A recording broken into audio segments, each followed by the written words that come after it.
अब मान लीजिए आपके पास फ्लोरीन है, क्लोरीन, ब्रोमीन और आयोडीन।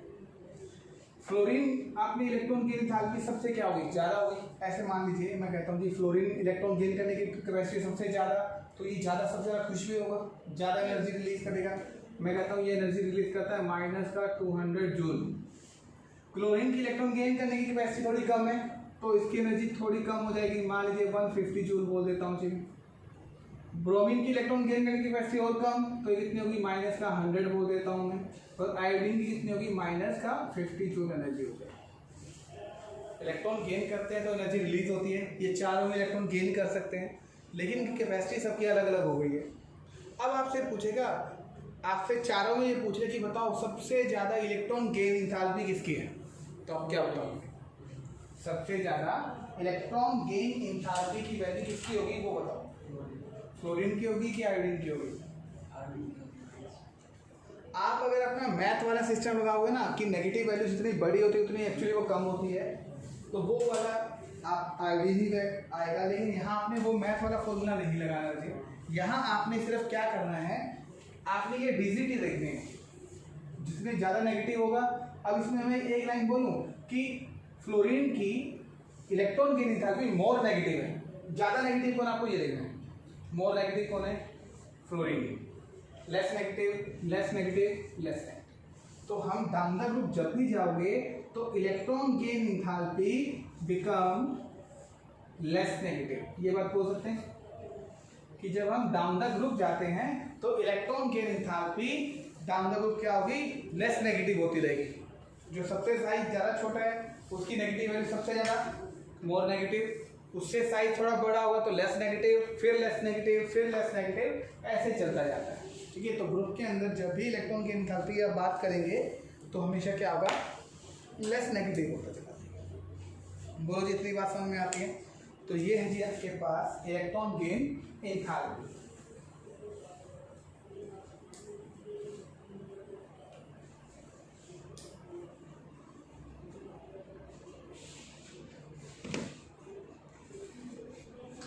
एक वर्ड आएगा जी, इलेक्ट्रोनेगेटिविटी।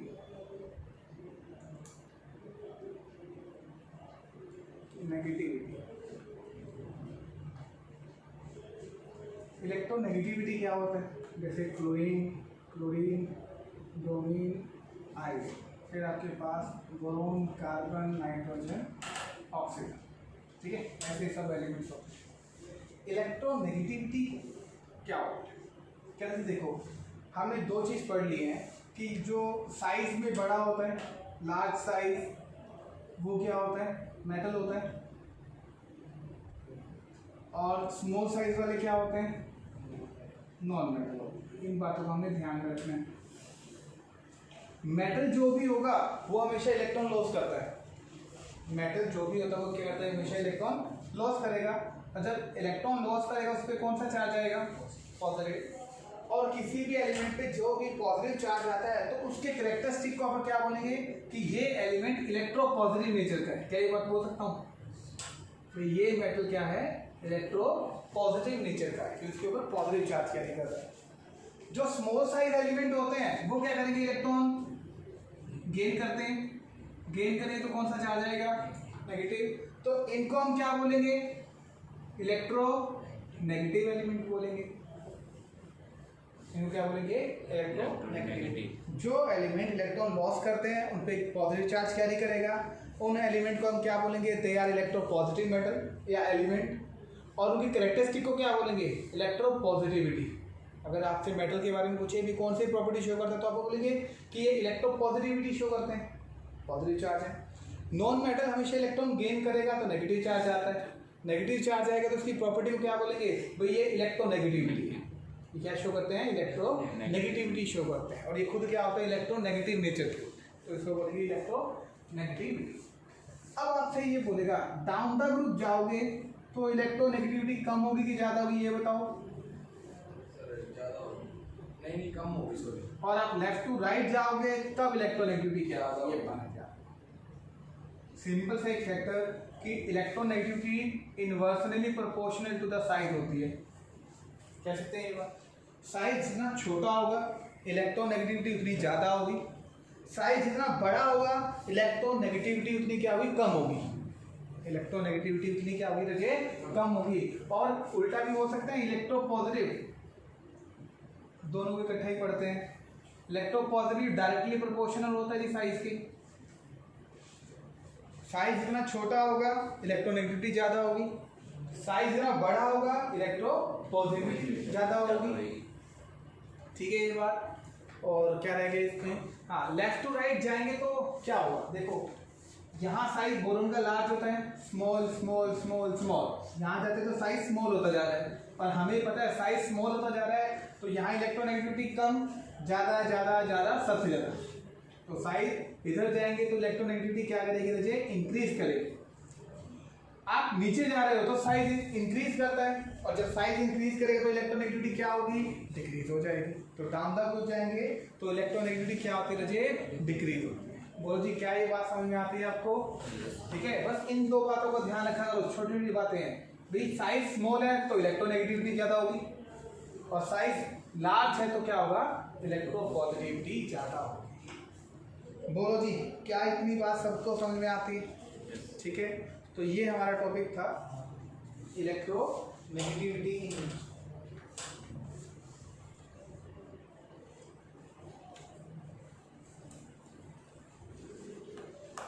एक इसका लास्ट टॉपिक है, सबसे मेन टॉपिक, जिसके ऊपर काफ़ी सारे क्वेश्चन आते हैं इसमें भी और आगे वाले चैप्टर में भी।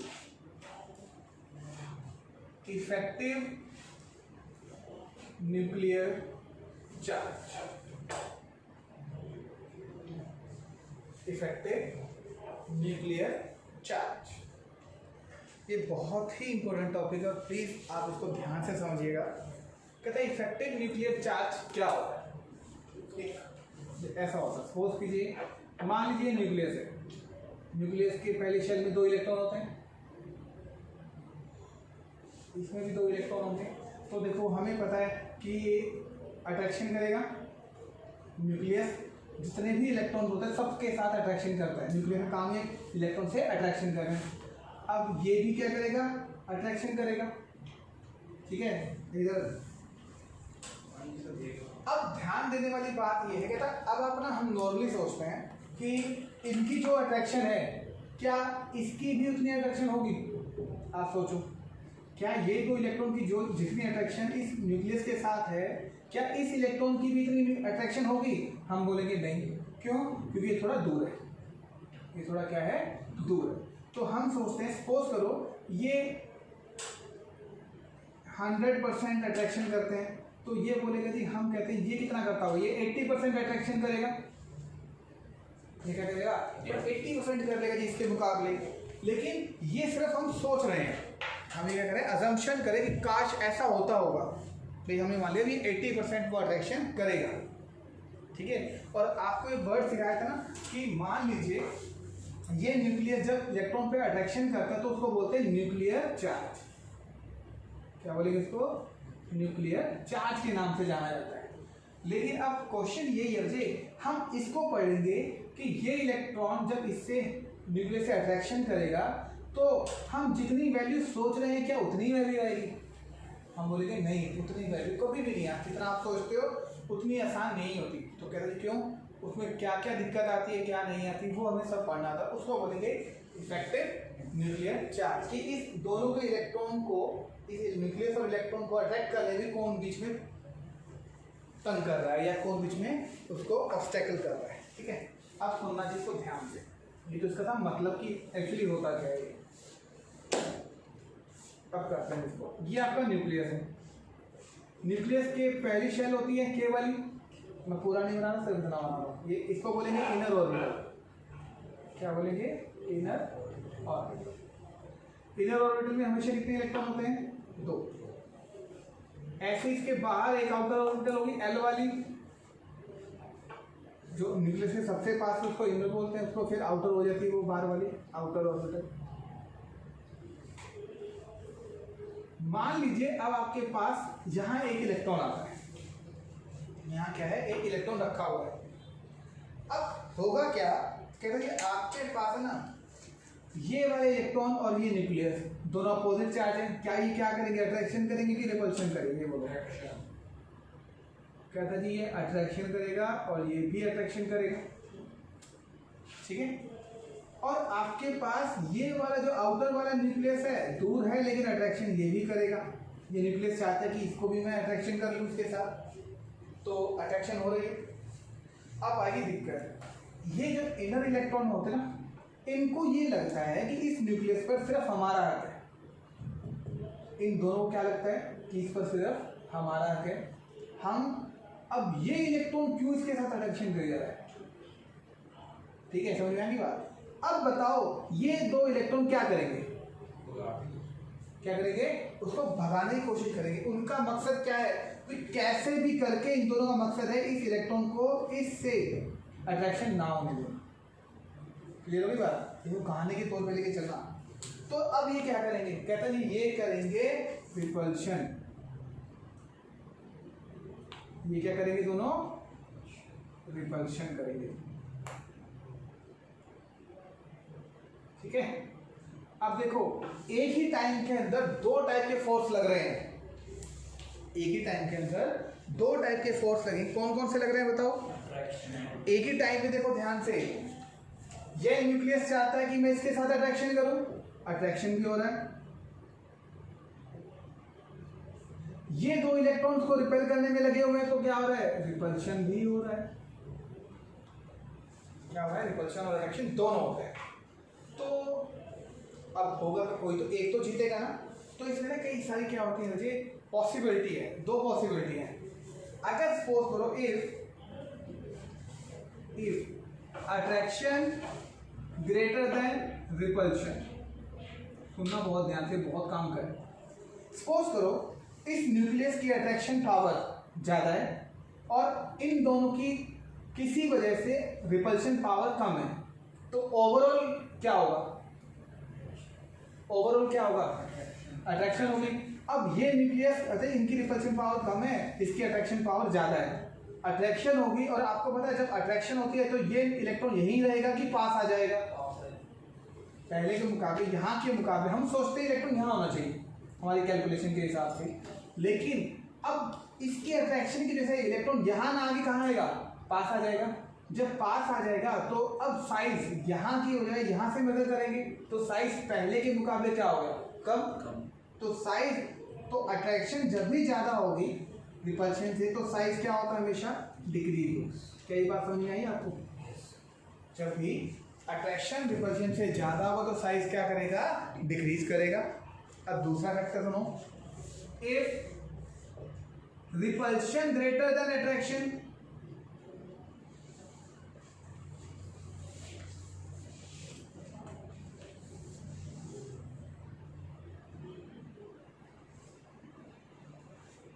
Greater than repulsion. अब रिपल्शन ज़्यादा हो तो क्या होगा, सोचो। सपोज करो अब इसके अट्रैक्शन करने की पावर कम है, इसके रिपेल करने की पावर ज़्यादा हुई, तो ये रिपल्शन ज़्यादा होगी, और रिपल्शन ज़्यादा तो ये इलेक्ट्रॉन अब यहाँ ना आगे कहाँ चला जाएगा, रिपेल करेगा तो पीछे धकेल देंगे ना, तो इलेक्ट्रॉन यहाँ की जाए यहाँ आ जाएगा। तो अब साइज पहले हम इतना मेजर करते हैं, अब कितना करेंगे, ज़्यादा हो जाएगा, तो साइज क्या होगा रजे, इंक्रीज करेगा। साइज क्या करेगा, इंक्रीज करेगा। तो इसमें आप दो बातों का ध्यान देंगे। कहते हैं जी आपके पास जो इनर ऑर्बिटल होती है वो आउटर ऑर्बिटल के इलेक्ट्रॉन के ऊपर, जो इनर इलेक्ट्रॉन्स होते हैं वो आउटर इलेक्ट्रॉन पे क्या करेंगे, रिपल्शन कोज करेंगे, ठीक है। और दूसरी तरफ जो न्यूक्लियस है वो अट्रैक्शन कोज करता है। अब इन दोनों में लड़ाई रहती है कि कौन जीतेगा। अगर आपके पास अट्रैक्शन जीत जाएगी तो साइज छोटा हो जाएगा, अगर रिपल्शन जीत जाती है तो साइज क्या हो जाएगा, बढ़ जाएगा, ठीक है। अब इसीलिए बोलेंगे इफेक्टिव न्यूक्लियर चार्ज का जितना चार्ज आप सोचते थे उतने नहीं होता, उतना नहीं होगा तो क्या होगा, ये इनर इलेक्ट्रॉन ना ये बीच में इनको तंग करते हैं, आउटर इलेक्ट्रॉन को और न्यूक्लियस को मिलने नहीं देते, आउटर इलेक्ट्रॉन और न्यूक्लियस को मिलने नहीं देते। अब दोनों दो ही बातें होती, एक वर्ड पढ़ेंगे screening effect, screening effect. Suppose करो अब मैं कहता हूँ इस दूसरे केस की बात करते हैं, मैं कहता हूँ ये रिपल्शन पावर ज़्यादा है, रिपल्शन पावर ज़्यादा, ध्यान से सुनना, रिपल्शन पावर ज़्यादा है तो क्या ये इलेक्ट्रॉन और इस न्यूक्लियस के बीच में अट्रैक्शन होगी, अगर रिपल्शन पावर ज़्यादा है तो जब रिपल्शन ही हो गई तो फिर अट्रैक्शन कम होगी, तो इस इलेक्ट्रॉन और इस न्यूक्लियस के बीच में अट्रैक्शन नहीं होगी। तो हम क्या बोलेंगे, आपको कोई बोलेगा कि क्या ये इलेक्ट्रॉन और न्यूक्लियस के बीच में अट्रैक्शन हो रही है, हम बोलेंगे नहीं हो रही। कहते क्यों? कहते ये दोनों दीवार बन के खड़े हुए हैं यहाँ पे, ये दोनों इलेक्ट्रॉन इसको और इसको अट्रैक्शन करने ही नहीं दे रहे। तो मतलब हमें बोलूँ कि यहाँ पर एक दीवार का काम, दीवार खड़ी कर दी इन्होंने, ताकि आउटर इलेक्ट्रॉन और न्यूक्लियस आपस में अट्रैक्ट ना करें। दीवार खड़ी करती है, एक स्क्रीन का काम कर रहा है, स्क्रीन मतलब एक पर्दा लगा दिया बीच में, ताकि न्यूक्लियस और आउटर इलेक्ट्रॉन के बीच में क्या ना हो, अट्रैक्शन ना हो। ठीक है, एक बोलते हैं, इसको बोलेंगे स्क्रीनिंग इफेक्ट, मतलब एक पर्दे की तरह काम कर रहा है जी। एक बोलते हैं शील्डिंग इफेक्ट। शील्डिंग का मतलब ये है कि बचाना किसी चीज को। कहता है अगर ये रिपल्शन पावर ज्यादा हुई तो हम बोलेंगे कि इन इलेक्ट्रॉन्स की स्क्रीनिंग पावर और शील्डिंग पावर क्या है, बहुत ज्यादा है। इस बात को समझना चाहिए, स्क्रीनिंग पावर और शील्डिंग पावर क्या है, ज्यादा। कब? जब ये रिपल्शन करेंगे तब। ठीक है, तो सपोज करो, जैसे सपोज करो यार, इसको ऐसे मान लो ये राजा है, ठीक है, ये चोर है, और ये बीच में कौन है, दो इसके सैनिक है। अब ये चोर चाहता है कि मैं इस राजा के पास पहुंच जाऊं। अब ये चोर इस राजा के पास पहुंचेगा तो किस बात पे डिपेंड करता है, ये पहुंच पाएगा कि नहीं पहुंच पाएगा, किस बात पे डिपेंड करेगा बताओ? ये बीच में जो सैनिक है ना, इन पे डिपेंड करता है।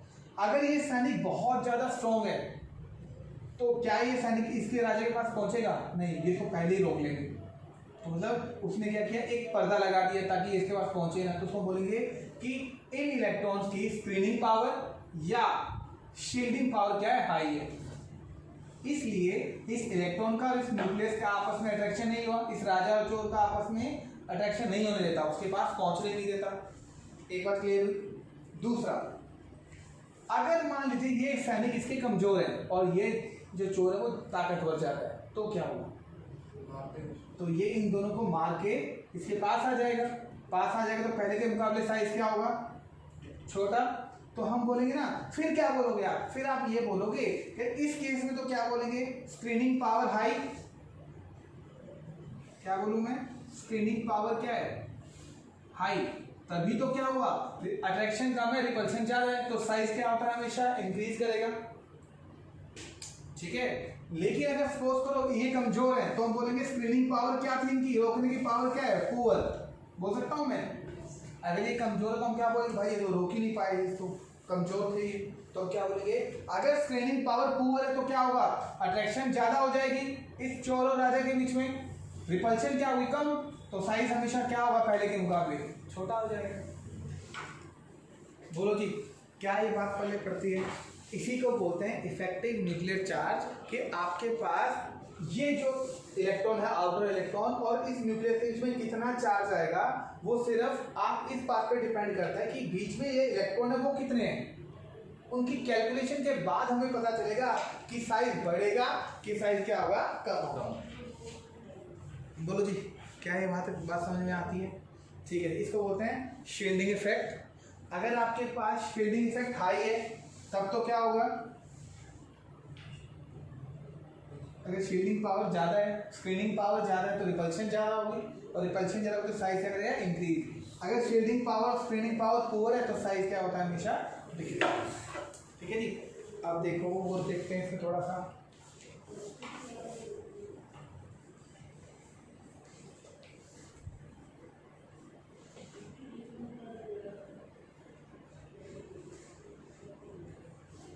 अब इसमें मान लीजिए आपके पास सोडियम है, सोडियम कितना होता है, 11 होता है।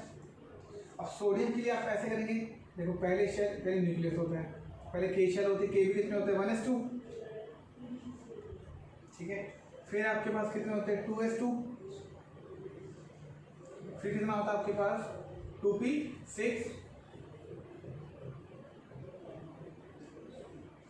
10 हो गए। फिर कौन होता है आपके पास, 3s1।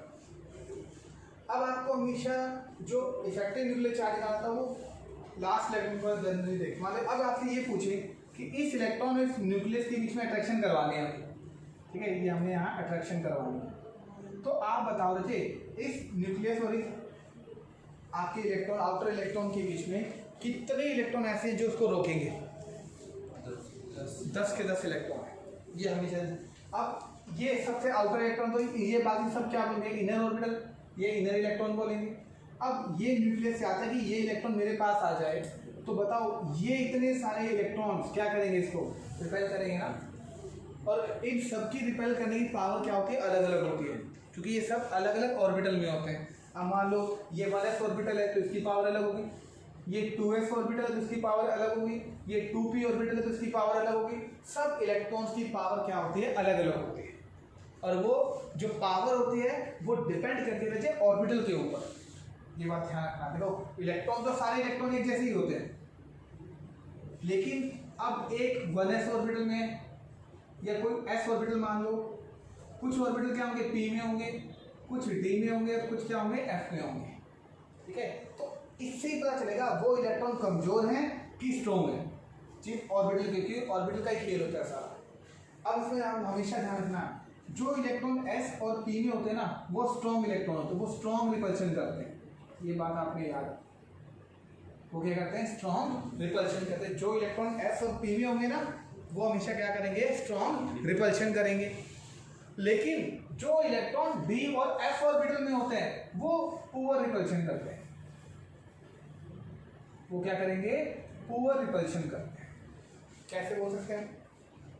ठीक है, एक वर्ड और बोल सकता हूं मैं कि जो sp वाले इलेक्ट्रॉन है उनकी स्क्रीनिंग पावर क्या होती है? ज्यादा।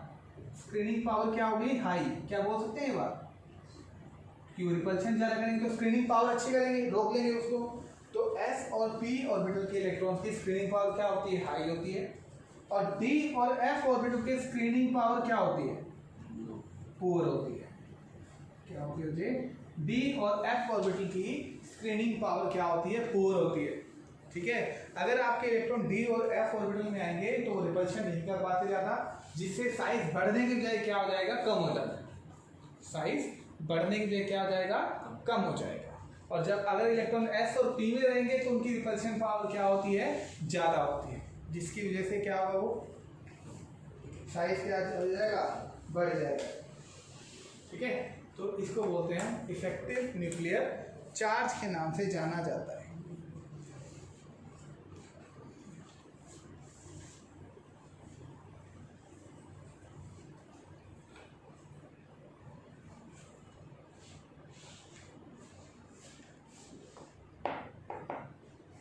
ठीक है जी, यहाँ तक हो गया।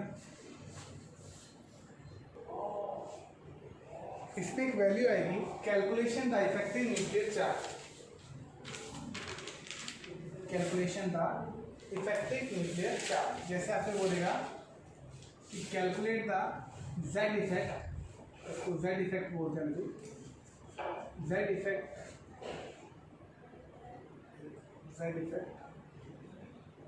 Last electron of oxygen atom या सोडियम एटम कर लेते, सोडियम एटम। कहते जी आपके पास अभी जो किया था ना हमने कि आपके पास पहले 2 इलेक्ट्रॉन है, फिर 6, ऐसे ये ऐसे 6 इलेक्ट्रॉन, 2 इलेक्ट्रॉन, 2 इलेक्ट्रॉन। तो ये इलेक्ट्रॉन अट्रैक्शन करना चाहता है, ये 10 इलेक्ट्रॉन रोकते हैं, पर इनके रोकने की पावर कितनी है? कितनी पावर है वो हम कैलकुलेट करेंगे। ठीक है, अब कैलकुलेट करने के लिए एक फॉर्मूला है हमारे पास, वो देखो कैसे होता है, इसको न्यूमेरिकल से कर। हाँ, सबसे पहले आप क्या लिखो? जिसका भी इलेक्ट्रॉन निकाला उसकी पूरी कॉन्फ़िगरेशन। सोडियम है हमारे पास, कितना होता है? 1s2, 2s2, 2p6 और 3s12, ये दिया होता है। ठीक है, आपने ये सब करने के बाद क्या करना है जी? जिस इलेक्ट्रॉन का आपने इफेक्टिव न्यूक्लियर चार्ज निकालना है उस ऑर्बिटल में देखो, जैसे अभी इस इलेक्ट्रॉन का आपने इफेक्टिव न्यूक्लियर चार्ज निकालना है, कैलकुलेट ऐसा करना है। ठीक है, तो ये कौन सी ऑर्बिटल में प्रेजेंट है? उसकी मेन शेल देखो कौन सी है? 3। तो 3 वाले को आप क्या बोलेंगे? N shell. जिस किसी का भी आपने कैलकुलेशन करना है वो जिस ऑर्बिटल में प्रेजेंट है ना, उस ऑर्बिटल को आप क्या कंसीडर करेंगे? एन शेल मान लेंगे। ये शेल क्या है? एन। अब ये 2 वाली जितनी भी ऑर्बिटल है ये कौन सी शेल बनेगी? ये क्या n-1 शेल बनेगी?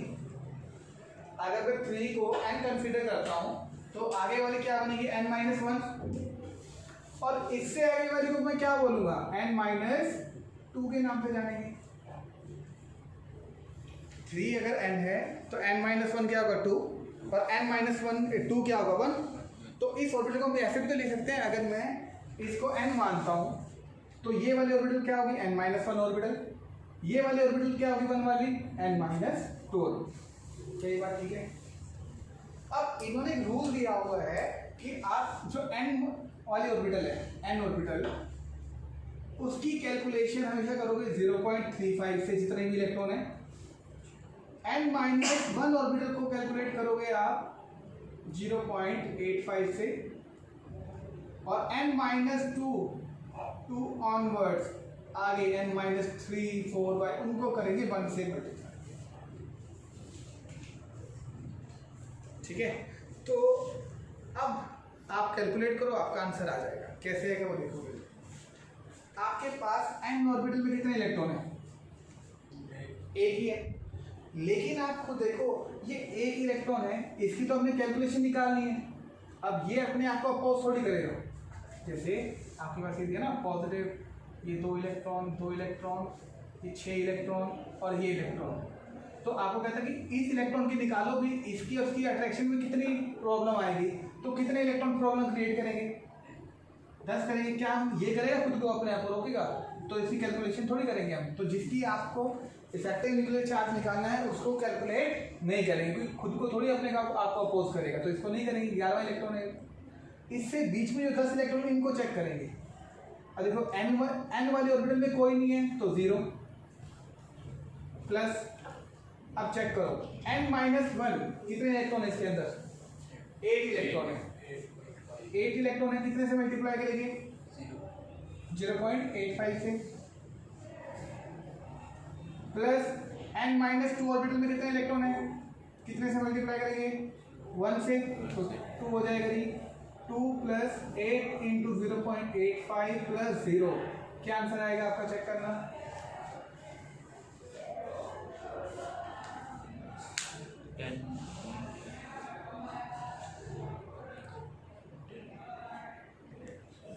क्या वैल्यू आएगी रजिस्ट्री? इसको करेंगे 2 प्लस 6.8 इक्वल टू 8.8।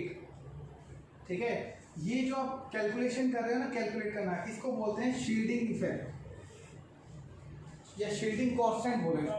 क्या बोलेंगे? Shielding constant. ये होता है शील्डिंग कांस्टेंट निकालने का फॉर्मूला।